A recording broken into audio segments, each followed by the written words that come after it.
하나님 말씀 창세기 12장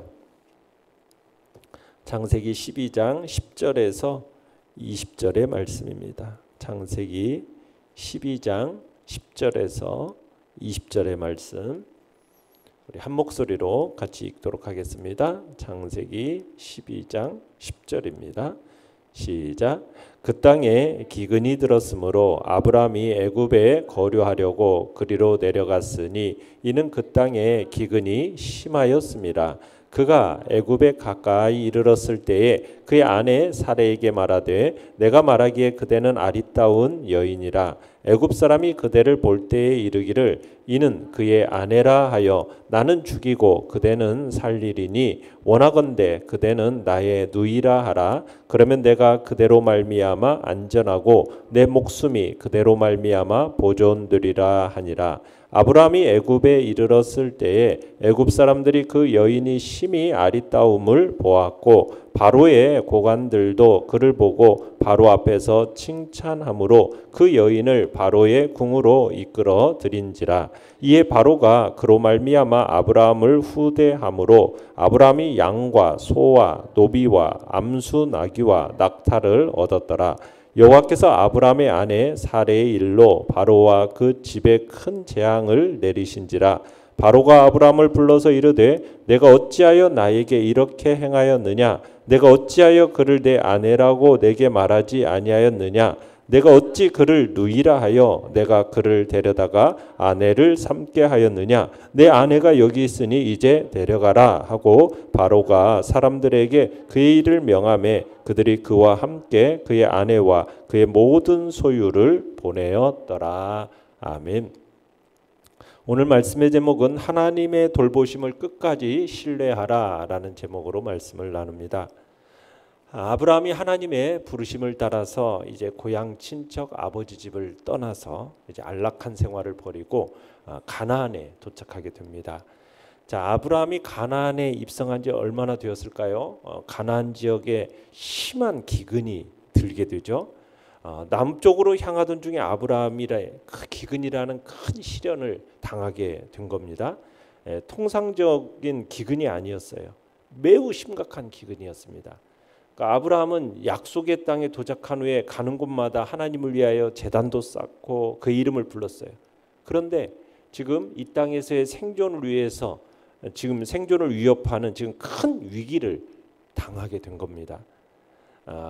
가나안 지역에 기근이 들면 거주민들이 보통은 안정적으로 양식을 제공해 줄 뿐만 아니라 모든 것을 사고 팔 수 있는 시장이 형성되는 애굽으로 내려가는 것이 보통이었다고 그래요.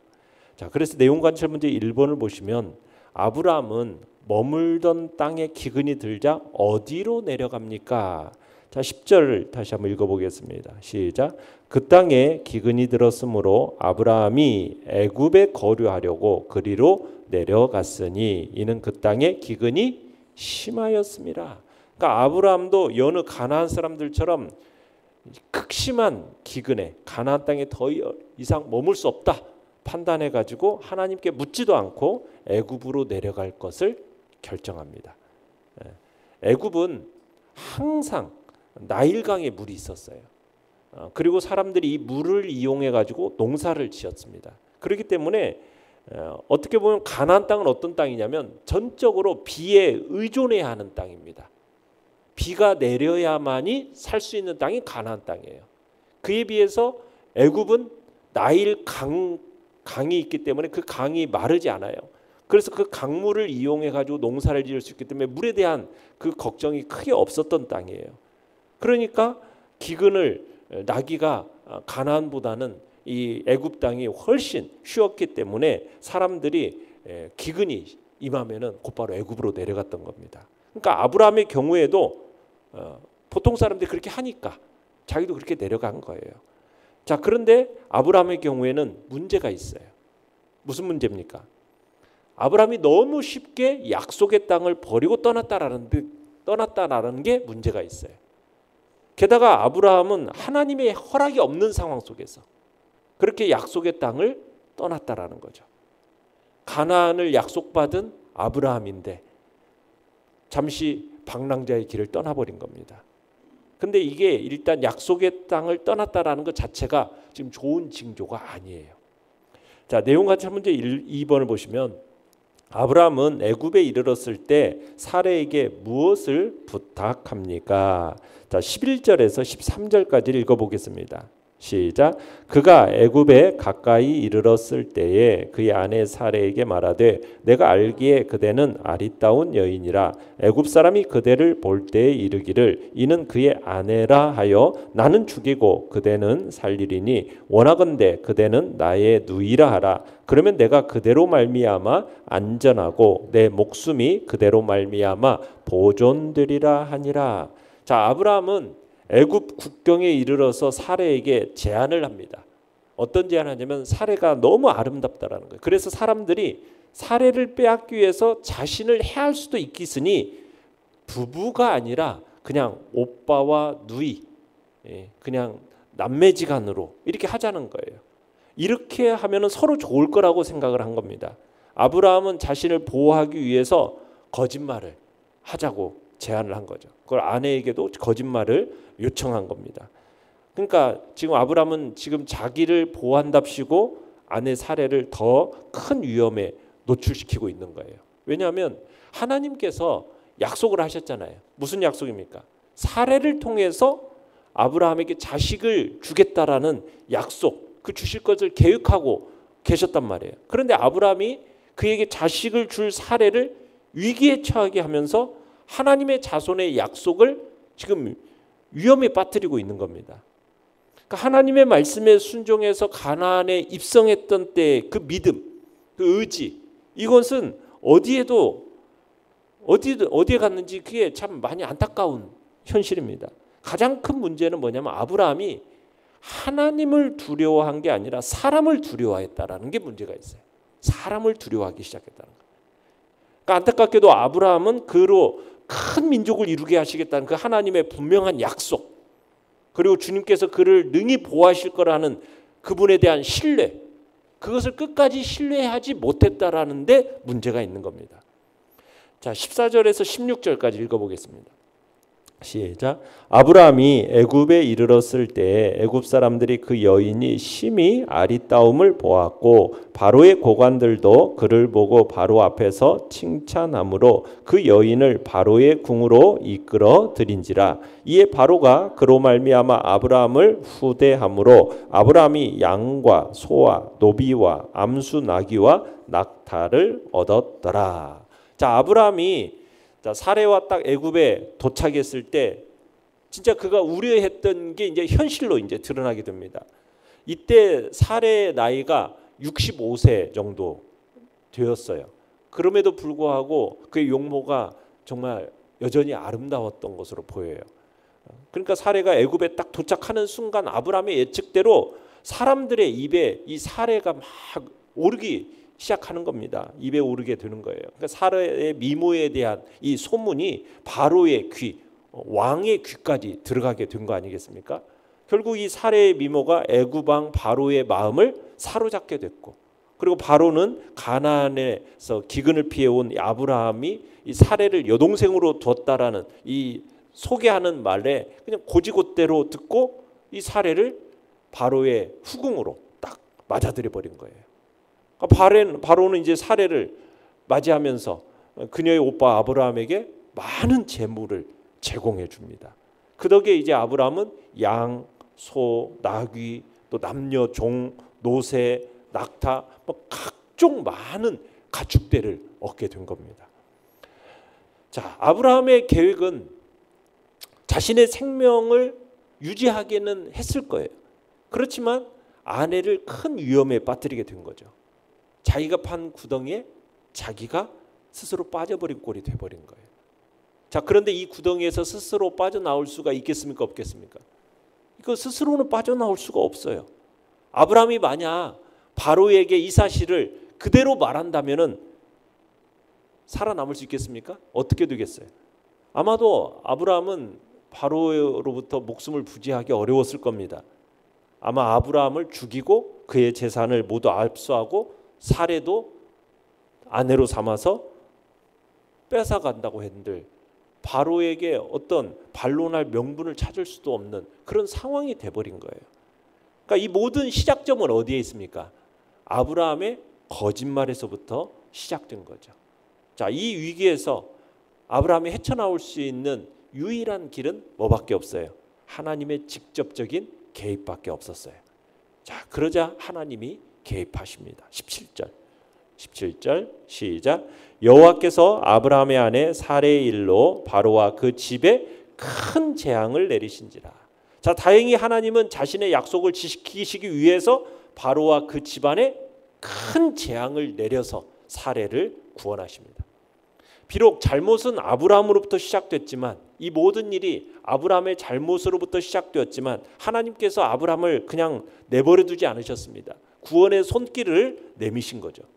그러니까 아브라함에게 내려주셨던 그 하나님의 약속이 위협받고 있었던 겁니다. 약속이 이대로 그냥 실패로 끝날 수도 있는 상황이었던 거예요. 이런 상황 속에서 하나님이 직접적으로 개입을 하신 거죠. 어떻게 보면 인간은 하나님과 약속을 맺는다고 하지만 그 약속을 인간 스스로는 성취할 수 있는 능력이 없어요. 그 능력이 우리 인간에게는 없습니다. 그 약속을 이루어질 때까지 그것을 보존할 힘도 능력도 없는 게 우리 인간이에요. 오직 하나님만이 그 약속을 보존하시고 성취하실 수 있는 분이라는 것을 우리는 인정해야 되는 거죠. 동시에 우리 인간의 실패가 하나님의 계획을 수포로 돌아가게 할 수가 있을까요? 아닙니다. 그걸 우리에게 보여주는 거죠. 하나님의 약속은 여러 가지 인간적인 허물과 오점이 있음에도 불구하고 하나님의 약속은 반드시 성취를 향해서 나아간다라는 사실을 믿으시길 바랍니다. 자, 18절에서 20절을 읽어보겠습니다. 시작. 바로가 아브라함을 불러서 이르되 내가 어찌하여 나에게 이렇게 행하였느냐? 내가 어찌하여 그를 내 아내라고 내게 말하지 아니하였느냐? 내가 어찌 그를 누이라 하여 내가 그를 데려다가 아내를 삼게 하였느냐? 내 아내가 여기 있으니 이제 데려가라 하고 바로가 사람들에게 그의 일을 명하매 그들이 그와 함께 그의 아내와 그의 모든 소유를 보내었더라. 자, 아브라함은 하나님의 약속을 그 위기에서 빠뜨린 일, 애굽 사람들 속인 것, 이것에 대한 대가를 지불하게 되죠. 그건 뭡니까? 바로가 아브라함을 책망합니다. 네가 어찌해서 나에게 이렇게 행했냐? 왜 네 아내라고 밝히지 않았느냐? 왜 네 누이라고 말해가지고 나로 하여금 아내로 삼겠느냐? 막 그러면서 책망을 당한 겁니다. 바로에게. 그러면서 내 아내 데리고 떠나라. 그렇게 명령하죠. 이번 일로 인해서 아브라함은 애굽 사람들에게도 큰 수모를 당하게 되죠. 아내의 정절을 지켜야 할 남편의 그 의무를 저버린 것으로 인해서, 그래서 어떻게 보면은 참으로 하나님을 모르는 이방인에게조차 아브라함은 책망당하는 그런 참 수모를 겪게 된 겁니다. 참 이 모습이 어떻게 보면은 아브라함에게 있어서는 그런 모습이었지만, 그러나 하나님이 이 약속을 지켜내시기 위해서 이 모든 일을 행하셨다라는 것을 우리들이 보게 됩니다. 연구와 묵상 문제 3번입니다. 아브라함이 기근을 피해 애굽으로 내려간 이유는 무엇입니까? 자, 이유는 뭐겠어요? 가나안 지역에 기근이 들니까 들면은 이 거주민들, 이 가나안 사람들이 안정적으로 양식을 제공해 주는 애굽으로 내려가는 것이 보편적인 모습이었어요. 모든 것을 사고 팔 수 있는 시장이 형성된 애굽으로 내려가는 것이 여느 가나안 사람들이 하는 일이었기 때문에 자기도 이 심각한 기근 속에서 그냥 같이 세상 사람들하고 내려간 겁니다. 가나안 사람들하고 더 이상 가나안에 머물 수 없다라고 스스로 판단하고 애굽으로 내려가기로 결정한 거예요. 근데 자, 애굽이 항상 나일 강물이 아까 있다고 말씀드렸고 언제든지 그곳은 물을 이용해서 농사를 지을 수 있는 땅이었기 때문에, 그에 비해서 가나안 땅은 어때요? 전적으로 비에만 의존해야 하는 그런 땅이었기 때문에 기근을 피하기가 훨씬 쉽다고 판단해서 스스로의 판단을 가지고 애굽으로 내려간 거예요. 근데 이게 아브라함에게 있어서 최대의 실수입니다. 왜요?